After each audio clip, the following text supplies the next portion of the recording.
I've looked over over 200 resumes in the last couple of weeks for some new people we're hiring. And my advice to people out there looking for gigs is email format. I mean, this is for me. Maybe other people look at it differently. But email formatting is so extremely important, and following directions is so extremely important. So for our interview process, we have people answer like 3 questions. Like, give me an example of a project that you worked on that you're really proud of. Give me an example of this and this and that. And then what is your ultimate dream job? And you have 48 hours to respond. And we had 190 applicants and only 37 answered the 3 questions that we asked them. So it automatically weeded out all those people that either weren't interested in the job anymore or just didn't want to go forward with those line of questioning. But I realized I judged the people a lot on how they formatted, how they spelled on their email, how they organized, because if you're going to be client facing for us, you can't just have this huge paragraph of text that makes no sense. The people that said, "Hey, Mr. Brickley, thanks for the questions. Bullet point number 1, bullet point number 2, really looking forward to the next step."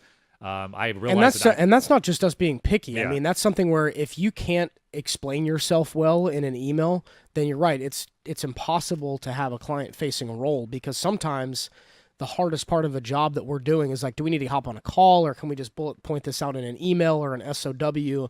And putting your thoughts down clearly on a piece of paper or in an email in a structured way is super important. It's a skill. So Yeah. I agree. I think to maybe further on that a little bit for my advice part is practice talking on the phone. There have been a few hires where within the first 5 to 7 seconds, that's another thing, we know that they're going to be good, and we know that we'd be totally fine with them being on the phone. If you follow the directions that the interviewer is giving you in terms of, hey, I need this, and this from you, a cover letter, I need your resume, and I need you to answer this question.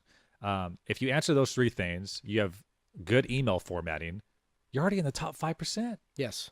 At least for everybody that we've ever hired, you're already in the 5. Then if you hop on a call and you, like you said, articulate yourself well and don't ramble and it sound pretty good, you're in the top 1%. Yeah. So if you just do those 3 small things and practice at them, all of a sudden, I think you're putting yourself in the top 1% of all candidates in almost every job. Right. Yeah. And first impressions are huge, especially when you're doing something like a phone interview or just, a quick first call. So, I mean, I get a certain sense of somebody within the first few seconds. And if you answer, especially if you know that you're expecting a call, if you answer hello, like you're surprised that someone's calling you, or as if you're caught off guard, versus, "Hi, this is so-and-so," like it just the first tone of the call felt very professional for just about everybody that we've hired when we do the first call. So that's important. Figure out how to be professional on a phone call.